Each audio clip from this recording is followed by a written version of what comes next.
Classroom with आकाश चोपड़ा। वैसे तो राम और लखन भी बोल सकते हैं। लखन भाई क्या करने वाले हैं आज हम? सर आज मुझे बैट्समैन के बारे में पूछना है। जब हम स्टांस में खड़े होते हैं तो हमारा वेट कहाँ पे होना चाहिए, हील्स पे या टो पे? बड़ा मजेदार क्वेश्चन है। क्यों? जी क्योंकि सर। मैं बैट बिना पकड़े अगर बताऊं कि अपने आप को सोचो कि आप बॉक्सर हो। बॉक्सर क्या करता है? आगे जाता है, पीछे जाता है, बहुत जाना पड़ता है। तो उसका यहाँ होना चाहिए वेट, बिल्कुल पैर के नीचे, ये बॉल्स ऑफ द फीट।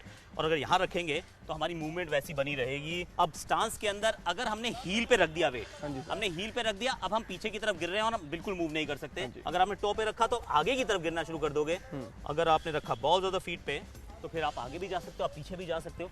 तो बॉक्सर की तरह आपका मूवमेंट जो है वो अच्छा बना रहेगा।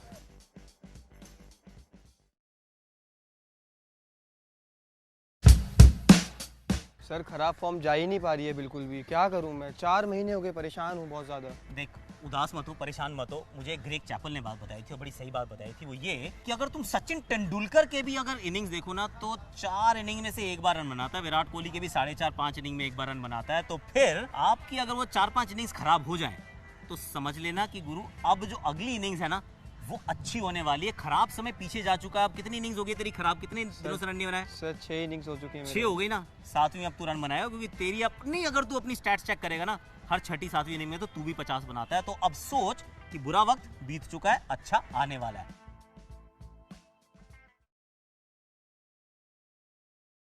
मारना भी नहीं आता यार। लेजेंड लखन के स्टूडेंट्स हो तुम लोग। देखो कैसे मारते हैं स्वीप। इतनी इतनी छोटी गलतियां करते हो ना तुम। मैं कब तक सिखाऊंगा? ऐसे रखा और ये मारो। लेजेंडरी लखन, जरूरत है राम की। वो आप गलत कर रहे हैं जनाब। अब मैं आपको बता दूं कैसे करना है। आप ना पीछे खड़े हो जाओ, एकदम पीछे एकदम जाओ। अब मैं बताता हूँ कि स्वीप मारना कैसे। इसने क्या गलती की, पहले गलती बताता हूँ। इन्होंने स्वीप में जब मारने का कोशिश की तो ये लंबा अंगद का पाँव रख दिया। अब अंगद का पाँव रख दोगे तो उसके बाद शॉट कहाँ मारोगे? इसके बाद जब आप शॉट मारोगे आप सिर्फ ऊपर शॉट मारोगे। क्यों? क्योंकि बल्ला आएगा नीचे से, जाएगा ऊपर की तरफ। तो फिर स्वीप मारना कैसे है? गेंद को रखो यहाँ पर लगभग, और पैर निकाल छोटा सा पाँव निकाल। जब छोटा पाँव निकालेगा तो फिर नीचे बैठना आसान हो जाएगा। जब नीचे बैठना आसान हो जाएगा ना तो बल्ला आएगा ऊपर से और शॉट लगेगा नीचे से। समझ में आई? जी। छोटा पाँव ऊपर से बैठ, ये लेकर और प्रैक्टिस कर।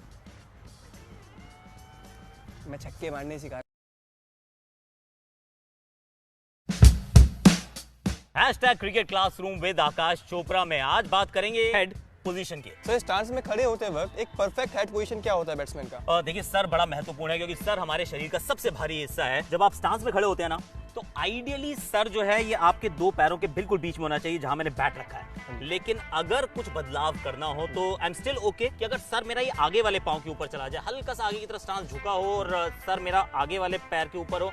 सर कहाँ नहीं हो सकता? सर इस पैर के ऊपर नहीं हो सकता, क्योंकि अगर ऐसा हुआ ना तो अब मेरा जो विजन है मैं ऊपर की तरफ देखूंगा। ये जितनी आगे की गेंदें हैं ना, मुझे लगेगा सारी बॉल्स शॉट पड़ने वाली हैं।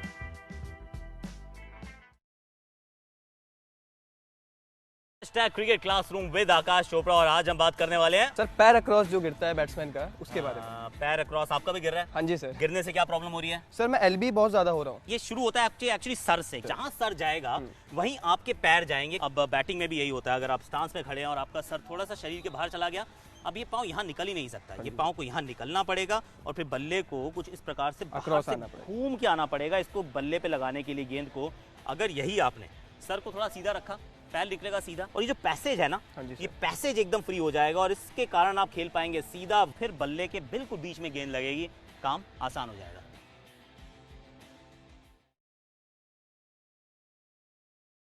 पहले थे the great wall, the Rahul Dravid, और उसके बाद आए मयंक अग्रवाल। भाई खिलाड़ी वो भी कमाल का।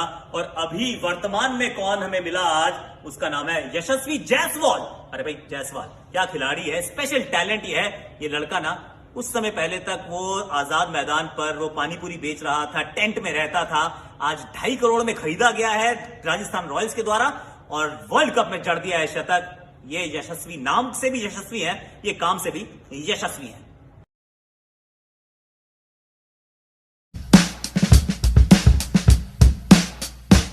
सर हमने अक्सर कोचेस को कहते हुए सुना कि आपका हेड गिर रहा है बैटिंग करते टाइम, तो ये हेड गिरना होता क्या है? देखो भैया, देखा ऐसा है कि हेड ऐसा तो है नहीं गिर जाता है फिर नीचे से उठाना पड़ता है। हेड फॉलिंग जो टेक्निकल टर्म वो यही है कि आप जब स्टांस में खड़े हो ना, आपका जो सर है वो इस जो आपकी जो दोनों टोज हैं हाँ जी। इनके पीछे होना चाहिए, इनके ऊपर होना चाहिए। अगर आपका सर थोड़ा सा भी इधर जाना शुरू करे हाँ जी सर। तो इसका मतलब आपका हेड गिरना शुरू हो गया। और ये हेड जो है जब गिरने लगता है तो ये आपके लिए जो लाइंस की प्रॉब्लम हो जाती है कि बॉल कहाँ पड़ रही है। जहां आपका सर वहीं आपकी ऑफ स्टंप। अगर सर ऑफ स्टंप के बाहर चला गया तो फिर आपको लगेगा कि सारी गेंदें जो हैं ये खेलने वाली हैं, बाहर जो की गेंदें चेस आप करने लगेंगे। छोड़ सकते हो। हाँ तो जी भैया जहां आपका सर वहीं आपकी ऑफ स्टंप। क्लासरूम के अब इस एपिसोड में मतलब हम तो सिर्फ हैंडल पे जो ग्रिप की बात करें, कहां से बैट पकड़ना चाहिए, हमने टॉप की बात कर ली, हमने बॉटम की बात कर ली, तो फिर अच्छी जगह क्या है? अच्छी ना तो बिल्कुल ऊपर है और अगर मतलब आइडियल जगह जो है वो ना बिल्कुल नीचे है। थोड़ा सा बीच में पकड़े, हाथ एक दूसरे के साथ रखें। अगर दूर रखेंगे तो फिर वो हॉकी स्टिक की तरह चलेगा, ये हम बात कर चुके हैं। हाथ एकदम साथ रखें लेकिन बैट के हैंडल के ना बीच में रखें। अब बीच में रखने का क्या लाभ होता है कि आपकी जो जिस रेंज की हम बात करते हैं, रेंज थोड़ी सी बढ़ जाती है। और चूंकि ये ज्यादा ऊपर नहीं है, आपका जो नीचे वाला हाथ भी होता है वो थोड़ा सा कंट्रोल बना के रखता है। तो कंट्रोल चाहिए तो आप और थोड़ी सी रेंज भी चाहिए, मतलब बेस्ट ऑफ बोथ वर्ल्ड्स। तो फिर बैट को ना बिल्कुल बीच में रखिए, हाथ थोड़ा सा हैंडल ऊपर से छोड़ दो, थोड़ा सा हैंडल नीचे से छोड़ दो, कुछ ऐसे। अब ये होता है कि एक बैट पे हाथों की पोजीशन क्या होनी चाहिए, साथ तो होनी चाहिए, ये पता चल गया हमें। अगर आपको बिल्कुल ऊपर रखने हैं हाथ, मतलब कुछ इस प्रकार से, तो इसे कहेंगे यूजिंग द लॉन्ग हैंडल। ऐसा काम Adam Gilchrist, Kieron Pollard, Darren Sammy, ये सब लोग करते हैं, आंद्रे रसल भी करते हैं। उनका काम क्या होता है कि जब आपने हाथ ऊपर से पकड़ लिया ना तो आपके लिवर्स बहुत लॉन्ग हो जाते हैं, और लिवर्स लॉन्ग होने का मतलब है आपकी रीच जो बहुत बढ़ जाती है। इसमें परेशानी क्या होती है, थोड़ा सा कंट्रोल कम हो जाता है। अगर कंट्रोल पाना है तो उसकी बात अगली बार करेंगे, लेकिन अगर दूर शॉट को माना है ना तो फिर बल्ले को बिल्कुल ऊपर से पकड़ो, रीच बढ़ाओ और शॉट लगाओ। अब ये हाथ होने का चाहिए, ये क्या हाथ एक दूसरे के साथ होने चाहिए, दूर होने चाहिए, ऊपर होने चाहिए, नीचे होने चाहिए। पहले शुरुआत करते हैं कि ये जो आपके हाथ है ना, दो समझ लो दो भाई हैं, साथ रहेंगे तो मजा करेंगे, अगर जुदा हो गए तो फिर इकट्ठे काम नहीं करेंगे। ऐसे हाथ रखते हैं। जब आप हॉकी खेलते हैं तो हॉकी स्टिक के लिए वो हाथ बड़े अच्छे होने चाहिए। अगर दूर रहें, क्रिकेट खेलना है तो दोनों हाथों को साथ में रखें ताकि दोनों जो हाथ है ना वो साथ में काम करें। गोल्फ में भी ऐसे ही होता है, ये क्रिकेट में भी ऐसे ही होता है। दोनों हाथ को रखो साथ, कभी जब बॉल आए ना तो लगाओ शॉट।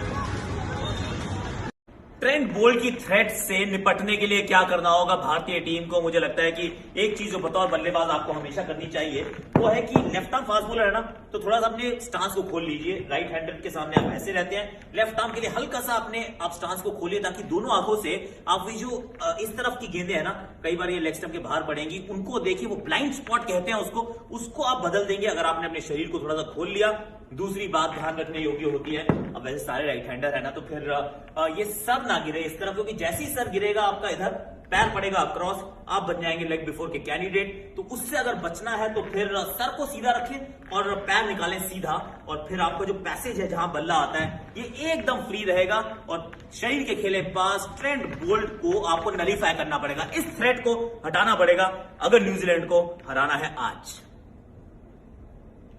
मान करो, सम्मान करो, इस प्रतिभा को प्रणाम करो। रोज सुपरहिट शर्मा खिलाड़ी है बहुत खास और वाइजैग में लगाई है आग। ये थोड़ी लासित मालिंगा की याद दिलाई। दोबारा देखते हैं। और रे बिल्कुल बहुत नीचे से डाली है गेंद। लिंगा मलिंगा 2.0। नो बॉल को छोड़ो, एक्शन को देखो। श्रीलंका में होता क्या है? एक बार फिर लासेट।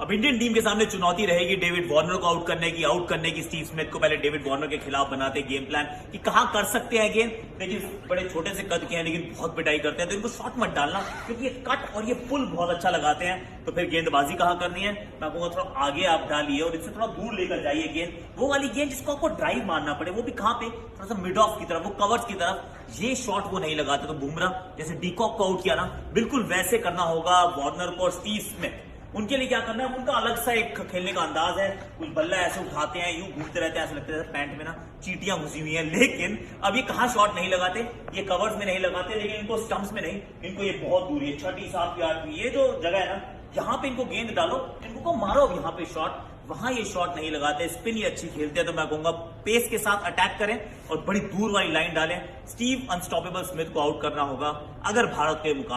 ये इस विश्व कप में है बड़े ही खतरनाक खिलाड़ी, शतक ये जड़ चुके हैं। नाम है इनका जॉस बटलर। भाई जॉस द बॉस, ये इतने खतरनाक क्यों है ये जान ले जरा एक बार। इनका ना खेलने का अंदाज बड़ा निराला है। ये बिल्कुल दोनों पैरों के साथ ये क्रीज के अंदर घुस जाते हैं और हाथ इनके बड़े नीचे रहते हैं। अब ये इतने नीचे हाथ रहते हैं कि ये जो आगे की जितनी गेंदें हैं ना, ये इनके नीचे पहुंच जाते हैं और बड़े कमाल के शॉट लगाते हैं, कवर्स पे लगाते हैं, सामने लगाते हैं। और मतलब वैसे 360 डिग्री प्लेयर सिर्फ एबी डिविलियर्स हैं। ये मॉडर्न डे 360 प्लेयर हैं, क्योंकि ये यहाँ जाके इस तरह से भी शॉट लगा देते हैं, ये ऐसे भी शॉट लगा देते हैं। इनको रोकने के लिए कुछ अलग नायाब करना पड़ेगा, वरना जॉस बटलर के नाम ये पूरा विश्व कप रहने वाला है। तो फिर जॉस बन जाएंगे boss and Butler is serving piping hot.